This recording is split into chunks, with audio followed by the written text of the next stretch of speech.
4월 21일 사도행전 15장 35절에서 41절까지의 말씀입니다. 오늘 36절에 보면 며칠 후에 바울이 바나바더러 말하되 우리가 주의 말씀을 전하는 각 성으로 다시 가서 형제들이 어떠한가 방문하자라고 2차 선교 여행이 시작이 되어집니다. 근데 이제 2차 선교 여행이 시작될 때는 1차와 조금 다른 점은 바울과 바나바가 갈라지게 돼요. 이제 심히 다투어 피차 갈라지니라고 39절이 이야기하고 있죠. 그 이유가 이제 1차 선교 여행 때 밤빌리아에서 돌아간 마가를 다시 데려가자는 바나바와 나는 선교 여행에 그렇게 중요한 그 일에 준비가 안 된 마가를 다시 데려가지는 못하겠다라는 바울의 이제 다툼이죠. 여러분, 바나바는 위로의 아들이라고 그랬잖아요. 그의 성격상 마가를 또 다시 한번 데려가고 싶은 마음이 있었고, 바울은 대쪽 같은 그의 기질상 실수에 대해서 다시는 용납하지 않겠다라는 이제 마음이 바울에게 있었던 것 같습니다. 그래서 이제 둘이 갈라지게 됐는데, 이거를 기록한 누가가 저는 누가의 마음이 조금 이해도 되면서 이제 때로는 또 이해가 안 되는 부분들도 있어요. 왜냐하면 굳이 이 부분을 쓸 필요가 없을 거라고 또 생각이 되거든요. 별로 바나바와 바울의 그냥 다투었다도 아니고 심히 다투었다라고 이제 쓴 표현 중에서 누가는 참 정직하다. 그리고 복음을 증거할 때 우리가 바울과 바나바의 당시 초대교회에서의 그들의 역할 굉장히 중요했거든요. 그런데 이런 좋지 않은 인간적인 모습도 기록되어져 있는 것을 보면서 인간의 역사책은 아니다. 사실 인간의 역사책은 좋은 것만 기록하고 치적만 기록하는 경향이 있잖아요. 그런데 누가는 하나님의 말씀을 기록한 거기 때문에 이들의 인간적인 이런 연약한 모습들도 기록되어져 있는 모습을 보면서 참 조금 재미있게 오늘 큐티를 좀 하게 됐습니다. 그런데 그런 연약함 속에서도 복음은 어때요? 계속해서 역동적으로 증가되어지고 오히려 바나바와 바울이 갈라선 이 모습을 통해서 복음은 더욱더 빠르게 확장되어져 가는 모습을 볼 수가 있습니다. 사람이 마음으로 그 길을 계획해도 걸음을 인도하시는 분이 여호와 하나님이시라고 우리가 인간의 부족한 모습들을 사용하시는 하나님의 모습들을 우리가 볼 수가 있게 되죠. 오늘은 뭐 길지는 않지만 사도행전 15장에 보면 아주 중요했던 예루살렘 총회, 여러분 예루살렘 총회에서 결정한 게 오늘까지 우리에게 영향을 줘요. 그러니까 그때 15장에서 예루살렘 총회가 잘못된 결정을 했다면 아주 심각한 기독교는 위기를 받았겠죠. 근데 이제 15장에서 아주 잘 결정을 해준 부분들이 등장을 합니다.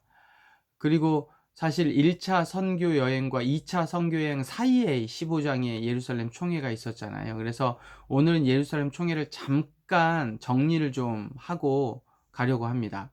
여러분, 예루살렘 총회에 두 가지 커다란 대척점이 나오죠. 하나는 율법주의, 유대인들의 율법주의가 나오고, 또 하나는 이방인들, 안디옥 교회와 바울과 바나바를 위시한 이방 선교의 이방 선교 측에 서여 있었던 복음주의가 등장을 합니다.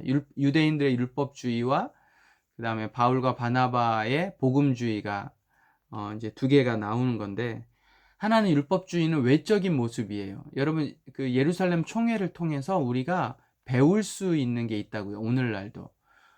그 첫 번째는 율법주의는 외적인 모습을 아주 강조를 합니다. 율법, 할례, 안식일 뭐 이런 게 아주 강조가 되죠. 그래서 이게 의식화되어져 가면, 이런 율법주의의 외적인 모습이 의식화되어져 가면 그 의식화 속에 가치관이 형성이 되고 그게 자연스럽게 행동으로 연결이 돼요. 그리고 그 행동이 점점 습관화가 되면 문화가 만들어집니다.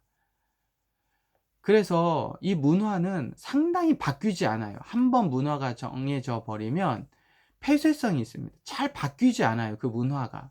그래서 잘못된 것을 알지만 어쩔 수 없이 그냥 그대로 가는 거예요. 반면에 복음주의는 외적인 것보다는 내적인 은혜, 믿음, 이런 부분이 훨씬 강조가 되어집니다. 그러면 이런 은혜와 믿음이 강조가 되면 딱 굳어져 있는 문화라기보다는 하루하루 하나님의 은혜를 받고 하나님의 은혜를 경험하고 믿음을 가지고 있으면 날마다 내 삶이 바뀌어져요. 그러니까 역동적인 모습을 보이게 됩니다. 이게 베드로의 모습, 바울과 바나바의 모습을 통해서 우리에게 이야기해 주는 아주 중요한 거거든요. 그런데 이게 오늘날에도 우리에게 있어요. 오늘날에도 잘못된 문화와 잘못된 가치관, 행동이 한번 들어가게 되면 사람이 잘 바뀌지 않는단 말이죠.